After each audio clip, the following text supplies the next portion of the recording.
নিয়েছি ওকে মাঝে মাঝে রেখে দেবো। যে তোমার হয় সবাই রেডি হয়ে গেছে, বাবনের দিকে রেডি হয়ে গেছে। তো চলো বাইকে করে এখন যাবো হচ্ছে কাজল।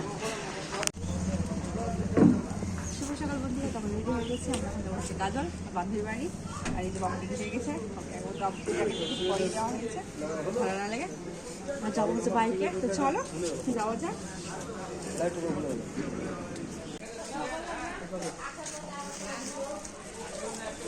প্যাক করা চলছে, যেহেতু যাবো তো মিষ্টি নিতে হবে তাই না। আর এদিকে ব্যাগের মধ্যে হয়েছে, ব্যাগও হয়ে গেছে, বাবন আরে ব্যাগ হয়েছে না পাপা, আমাদের বেশি ব্যাগ হয়েছে। বেশি মিষ্টি যেহেতু অনেকজনের বাড়ি যাব, যার জন্য এখানে সবার বাড়ির জন্য মিষ্টি নেওয়া হয়েছে। তো আমরা রওনা দিয়ে দিচ্ছি, আমরা হচ্ছে 18 মাইল টোল ট্যাক্স পেরিয়ে গেছি। আর চারিদিকে যা কুয়াশা দেখো, কি ঠান্ডা, মারাত্মক হারে ঠান্ডা পড়েছে। ঠান্ডার আমার অবস্থা দেখো, ভেতরে একটা পরেছি, তার উপরে মায়ের এখানে ঢুকেছিলাম, মায়ের এখন ঢুকে মায়ের একটা সোয়েটার পরে নিয়েছি। আর এই যে তোমার দাদা ভাইয়ের কার্নিটা।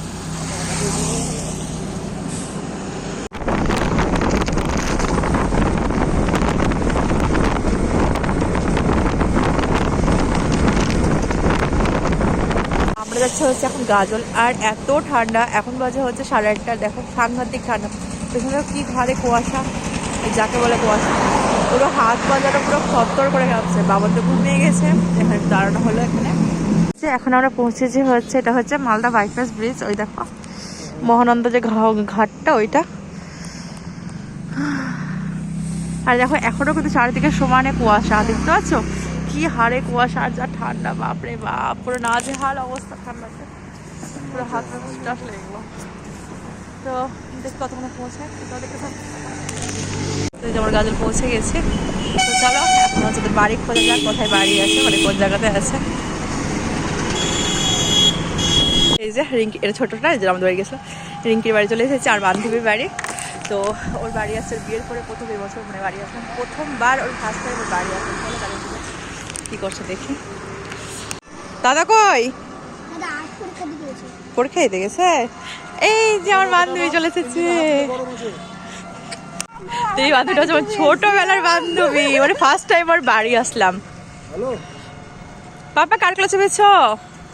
পাপা মাল পাঠায় না আজকে, আমি গাজলে আছি, কালকে মাল আসবে। কি বলছি? চলে এসেছি, তো চলো ভেতরে যাই, ভেতরে গিয়ে দেখাচ্ছি।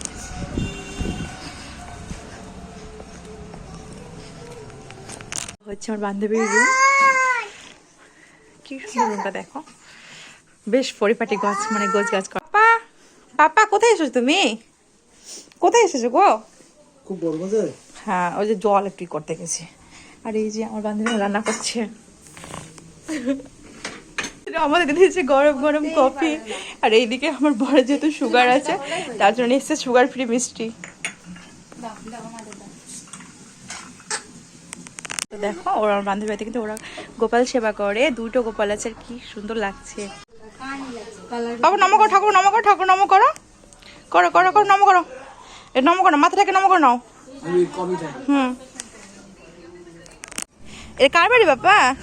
মিমি বাড়ি। দেখি দেখি দেখি দেখি, ফুল কি বাবাটা? ফুল। এই যেটা আমার বান্ধবী, আর একটা বান্ধবী ওই যে ওখানে, আমার ছোট্টবেলার এতটুকু নাক দিয়ে ফোটা পড়তো, নাক দিয়ে ফোটা পড়তো আমাদের। আমি আজকে তো খুব এক্সাইটেড, কারণ আমার দুটো বান্ধবী এসছে অনেক দিন পর। মানে আমি বলে বোঝাতে পারবো না আমি কতটা আনন্দ। এই যে একটা আছে, এই যে আর একটা বান্ধবী আছে, এই যে একটা বান্ধবী, আমি কতটা যে আনন্দ বোঝাতে পারবো না আজকে আমি। সেটা খাচ্ছি, আর করিস না, ওকে একটু একটু। হাই গাইস, তোমরা এসো আমার বাড়ি। অবশ্যই অবশ্যই, সবাই চলে আসো। দুইটা বান্ধবী মিলে খাবার দিচ্ছে, দেখো একজন দিচ্ছে, ওইদিকে একজন দিচ্ছে। যে আমার দুটো বান্ধবী একসাথে এসেছে, পুরো ফ্যামিলি নিয়ে। তো এই যে খাবার খেতে বসে পড়েছি, আর আমাদের বান্ধবী বাড়িতে দুপুরে খাওয়ার কোনো প্ল্যান করে আমরা জানি, মানে ওকে মানা করেছিলাম যে আমার দুপুরে আয়োজন করবি না, কিন্তু কে শোনে কার কথা, আমাদের না খাইয়ে ছাড়বে না। তাই বাবু দেখো কতগুলো রান্না করেছে, প্রচুর মেনু রান্না করেছে, ভাত, ভেজ ডাল, বেগুন ভাজা, বকফুলের বড়া, পাঁপড় ভাজা, চাটনি, শাক, বাঁধাকপি তরকারি, চিকেন, দই, মিষ্টি, মানে পুরো এলাহি কারবার। রান্নাগুলো জাস্ট অসাধারণ হয়েছিল, অসাধারণ। মানে বান্ধবীর হাতে রান্না না সত্যি খুব খুব খুব সুন্দর হয়েছিল। তো আমরা বান্ধবীর বাড়ি থেকে বেরিয়ে গেছি, আর এখন যাচ্ছি হচ্ছে আমার ভাইয়ের সাথে দেখা করতে, ভাই বোনের সাথে দেখা করতে। আর সত্যি কথা বলতে আজকের দিনটা আমি কোনো দিন ভুলবো না, মানে স্কুল লাইফের পর অনেকদিন পর আমরা 3 বান্ধবী মিলে একসাথে সময় কাটালাম, শুধু একজনকে ছাড়াও একজন মিসিং। তো চলেছি বুনুদের বাড়ি। তো এই যেটা হচ্ছে আমার বুনু, আমার নিজের কাকুর মেয়ে। তো এখানে বুনু ভাইরা আমাদের খাওয়া দাওয়ার ব্যবস্থা করেছিল, সবাইকে খাওয়া দাওয়ার ব্যবস্থা করতে মানা করেছিলাম যে কারো বাড়িতে খাওয়া দাওয়া করবো না, কিন্তু এরাও বলছে নাকি আমাদের রান্না বান্না করে রেখেছে। তা কোন পেটে খাই বলো, এক জায়গা থেকে খেয়ে এসে আরেক জায়গায় খাওয়া যায়, পুরো তো পেট ভরা। কথা বলিস না?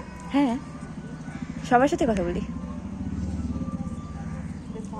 তো আমরা বোনদের বাড়িতে ওই 10 মিনিট মতো ছিলাম, বেশিক্ষণ ছিলাম না, খাওয়া দাওয়া করিনি বলে তাদের মনটা একটু আপসেট হয়ে গেছে। আর আজকের দিনটা না আমি কোনো দিন ভুলবো না, মানে সেই স্কুল লাইফের পর ফার্স্ট টাইম কোনোভাবে এরকমভাবে আমরা সব বান্ধবীরা একসাথে সময় কাটালাম, সেই ছোটোবেলার থেকে আমাদের বন্ধুত্ব।